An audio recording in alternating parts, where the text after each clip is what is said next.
They sat down and they had dinner for approximately an hour. Pistorius says that at about 7 p.m. they both had dinner. A police examination of Oscar's iPad shows that at about 9:19 p.m. someone was using it to watch porn. Oscar says that Reva did her yoga exercises at the end of the bed and that at about 10 p.m. they both went to sleep. But the prosecution says Reva's autopsy showed she must have eaten much later than 10 o'clock, possibly 1 a.m., which raises doubt about Oscar's story.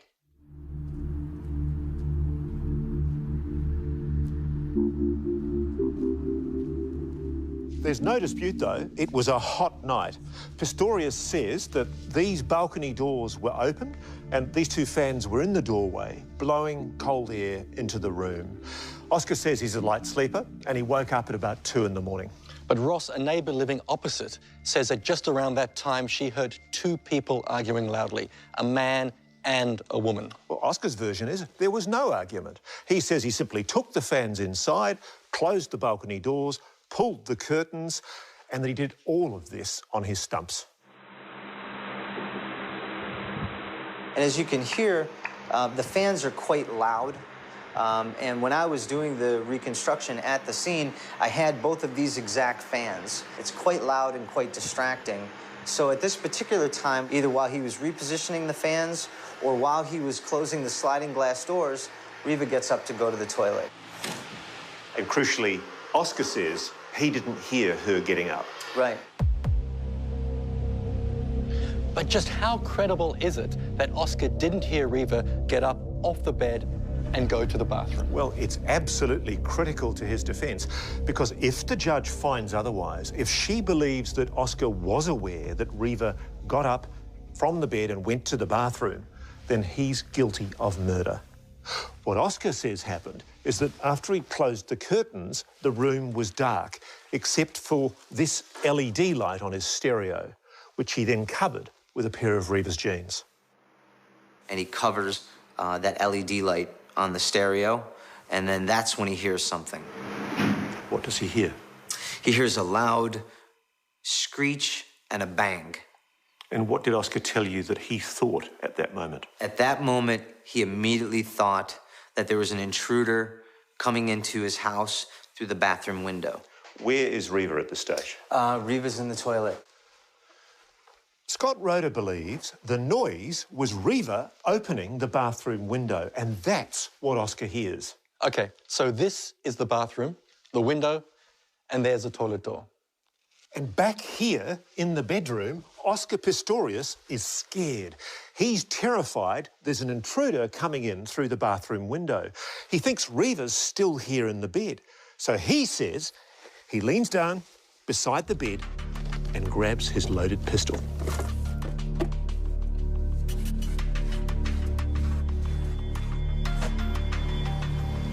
At his uncle's home some months later, Pistorius tells Scott Roeder, who was filming him, what happened next. I was like this against the cupboard, and then I came around onto the wall.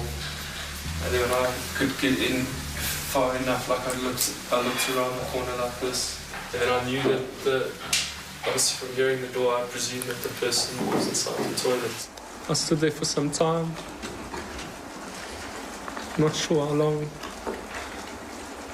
I wasn't sure if somebody was going to come out of the toilet to attack me. Why would you think that?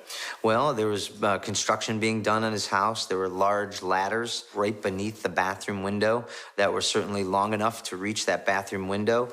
I wasn't sure if someone was going to come up the ladder and point a firearm in the house and start shooting. So I just stayed where I was and I kept on screaming. Reva!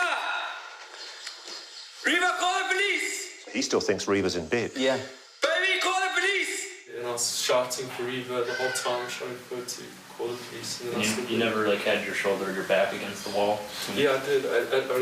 When I came into the bathroom, I wanted to get as far away from this wall in case the person was like right here. Okay. So I came right up against the wall here, you know, and I could have been forward to look. I didn't want to I didn't want to just like walk in around this corner because I knew that if I had to be in contact with like a close proximity to someone without my prosthetic legs on, I wouldn't be able to defend myself. You can see that this is somebody who's at a tremendous disadvantage. He's got bad balance when he's on his stumps.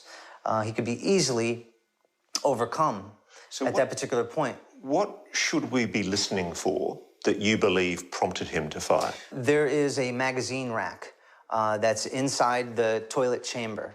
It's a ceramic floor, so as it's being moved just a matter of a foot, it makes a screeching noise. And so Reva's in the toilet, Oscar's yelling, thinking that Reva's in the bedroom. Right. What do you think Reva's thinking at this stage? Well, I think that's an important issue in the case, and I think it's reasonable to believe that, you know, as Oscar's moving toward this perceived threat, she's locking herself in the toilet, thinking the threat is moving toward her. Oscar's coming closer, and his voice is getting louder and more aggressive. So she believes, I would think, that the threat is now coming toward her, and she's moving that magazine rack to take further cover behind the toilet. So I was still busy checking the bathroom, and then I heard the noise, and I fired 4 shots. So you believe it was the moving of the magazine rack and the noise that that makes that triggered Oscar to fire? Yes. Let's hear it.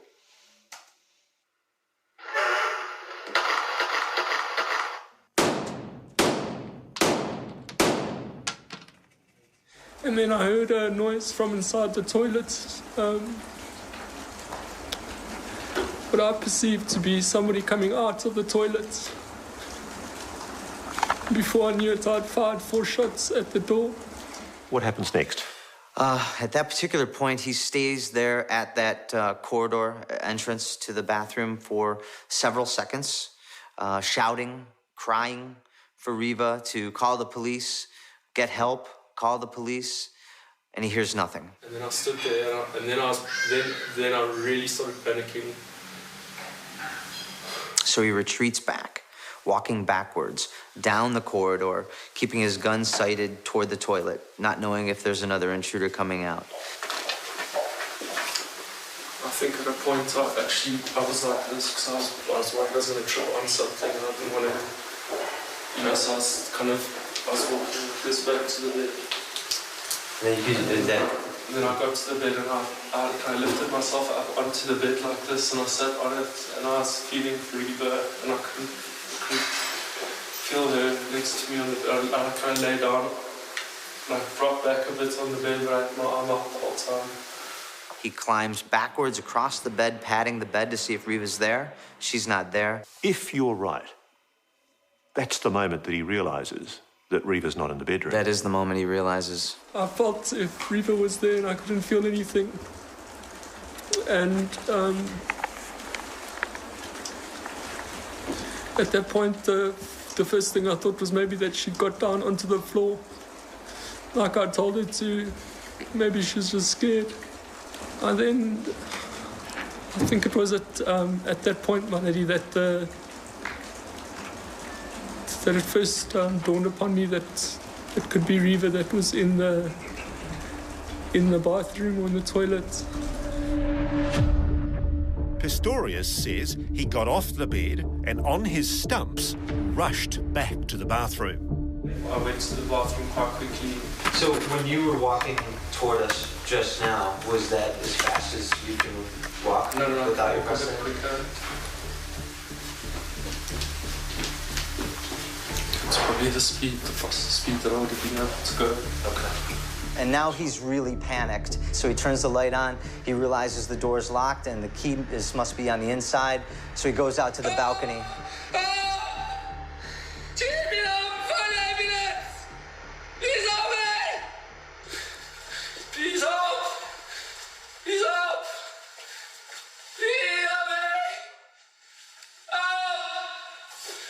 So, stop for a moment.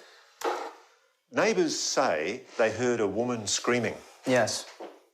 Is that what you believe they heard? I believe it is what they heard. They heard Oscar screaming, Yeah, help. absolutely. I mean, and that's a natural thing, you know? I mean, when you're screaming at an intruder, you know, you're going to use the deepest, most angry, most threatening voice that you can.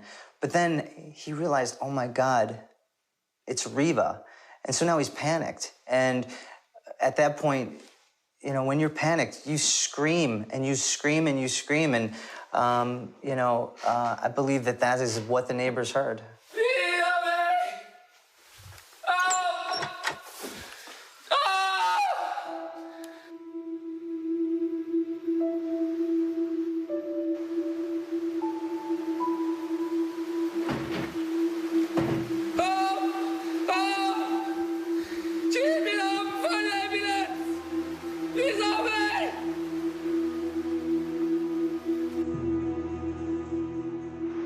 Oscar says he then returned to the bedroom to put on his prosthetic limbs as quickly as he could.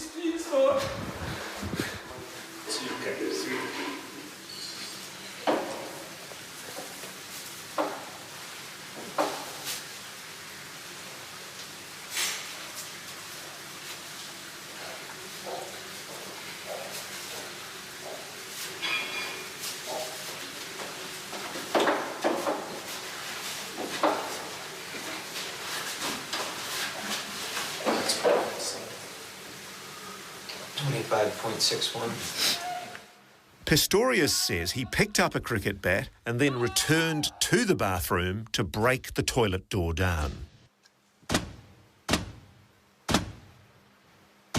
A number of witnesses, in fact as many as 4, claim that they heard arguing and shouting and screaming before the gunshots.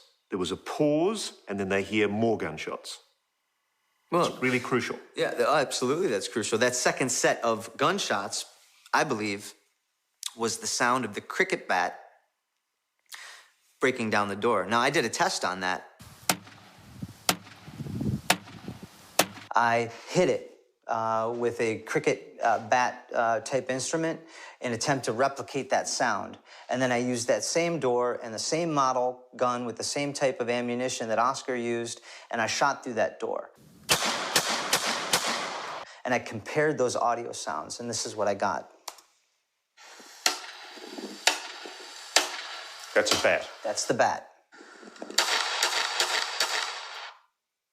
And from a distance of 20 meters, 40 meters, 100 meters, 300 meters, some witnesses were, 500 meters, some witnesses were, the differentiation between those two sounds is going to be very difficult to determine. So you believe the witnesses who say that they heard gunshots after screaming? That was really the cricket bat.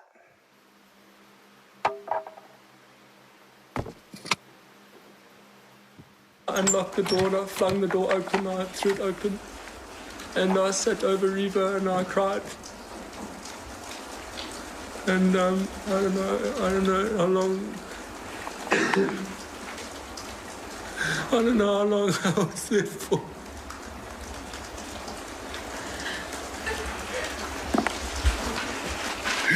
She wasn't breathing. I think we'll take an adjournment. Court will adjourn.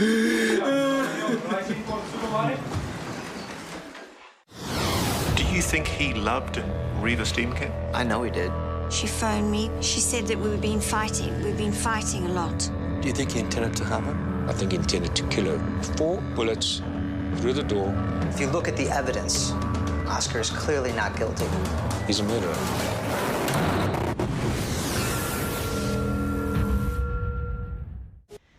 Welcome back to our world-exclusive Running Scared. And here's the count so far in our viewer vote.